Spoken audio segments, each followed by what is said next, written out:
Rain slicked the streets of New Harbor, reflecting the neon glow of the Blue Moon Club like spilled mercury. Inside, the air was thick with smoke and desperation, the jazz piano a mournful counterpoint to the clinking of glasses and murmured secrets. I, Jack Rourke, private investigator, nurse of Ryan, watched her. Vivian Sterling. The name hung in the air, heavy with trouble. She was an ocark, platinum blonde, emerald eyes, a dress that clung to her curves like a guilty secret. Her husband, Arthur Sterling, a shipping magnate with more enemies than friends, had hired me to find her. Said she's been acting strange, disappearing for hours, receiving cryptic phone calls. Classic case, I figured. Money, infidelity, maybe a little blackmail thrown in for good measure. Lost something, Mr. Rourke. Her voice was smooth, like aged whiskey. I turned. A woman stood beside me, elegant in a black dress. Her face was hard, unreadable. Eleanor Croft, Arthur's business partner. Just observing the scenery, Miss Croft. I took another sip of my rye. Beautiful night, isn't it? Arthur's worried about his wife, she said, her eyes fixed on Vivian. He's a good man. He provides everything she could want. Sometimes, I said, people want more than things. Vivian caught my eye. A flicker of something, fear, crossed her face before it was masked by a practiced smile. She moved across the dance floor, accepting an offer from a man in a sharp suit. He was Victor Morty, a local hood with a reputation for violence. Something about the scene felt off. The music seemed to distort, the laughter seemed brittle. Morty's trouble, I muttered to myself. I spent the next few hours shadowing Vivian, watching her interactions. Morty was attentive, a little too eager to please. She seemed distracted, but also strangely amused by his advances. I tried to get close to eavesdrop, but Morty was always between us. Around midnight, Vivian excused herself. She disappeared into the maze of hallways behind the club. I followed, keeping to the shadows. She stopped outside a dimly lit storeroom. A man was waiting for her, his face obscured by the darkness. They spoke in low voices, the words swallowed by the club's din. I pressed myself against the wall, straining to hear. "Did you get it?" the man whispered. "Yes," Vivian replied. "It's all ready. He suspects nothing." "Good," the man said. "He's a fool. A sentimental fool." I moved closer, my hand instinctively reaching for the .38 I kept tucked in my coat. "Who are you?" I asked, stepping into the light. The man whirled around. It was Joseph the Weasel DeLuca, a notorious fence with connections to the city's most dangerous criminals. Vivian turned, her eyes wide with shock. "Jack, what are you doing here?" "Just making sure you're safe, Mrs. Sterling." DeLuca sneered. "Mind your own business, Rourke. Seems like Mrs. Sterling's business is my business now." "You don't know what's going on here," Vivian said, her voice strained. "Looks like you're planning something with Mr. DeLuca." "Arthur's been good to me," she said, a hint of desperation in her voice. "He deserves a little compensation." "Compensation for what?" "For keeping secrets," she said, her gaze darting between me and DeLuca. "Secrets he doesn't even know he's keeping." DeLuca stepped forward, his hand reaching inside his coat. "Rourke, you're digging where you shouldn't." I drew my .38. I'm just getting started. Suddenly, the club's music stopped. The lights flickered, then died, plunging the room into darkness. Chaos erupted.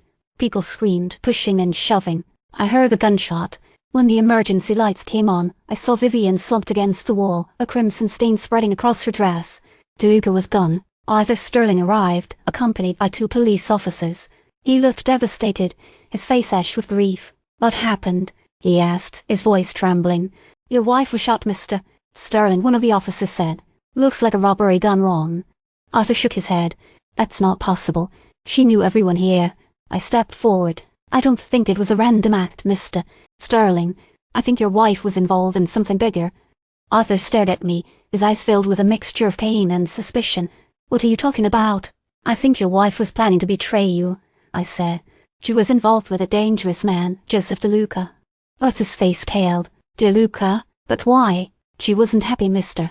Sterling. She felt trapped. She felt entitled." I laid out what I knew: the clandestine meetings, the whispered conversations, DeLuca's presence. The picture I painted was one of a carefully orchestrated betrayal. "But what was she planning to steal?" Arthur asked, his voice barely a whisper. "I don't know yet, Mr.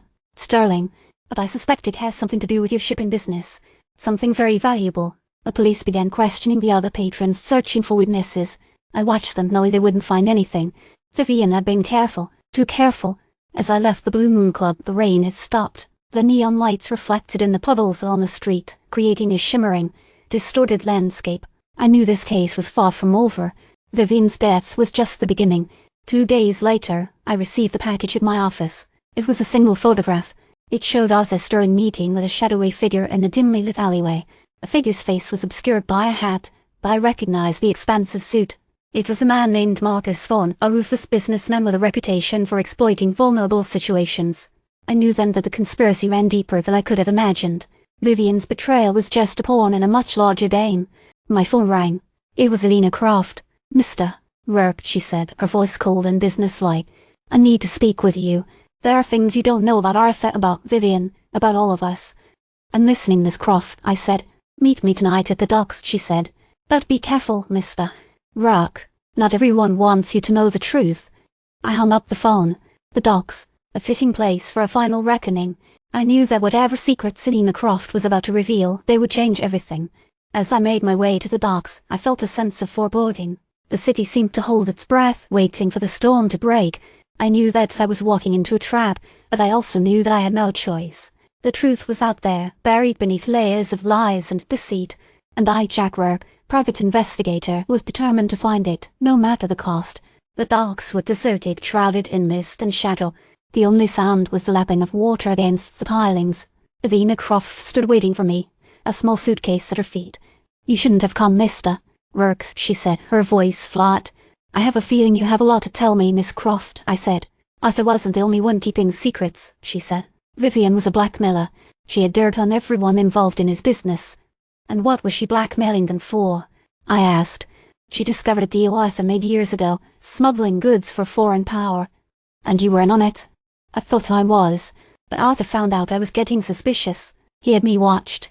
He almost caught me." She opened the suitcase. Inside were documents, proof of Arthur's smuggling operation. Suddenly, a voice came from behind me. "Miss Croft, you shouldn't have trusted him." It was Arthur Sterling. He held a gun. "Arthur, what are you doing?" Eleanor said, shocked. "I had to silence her," Arthur said, his voice cold. "She knew too much." He raised the gun.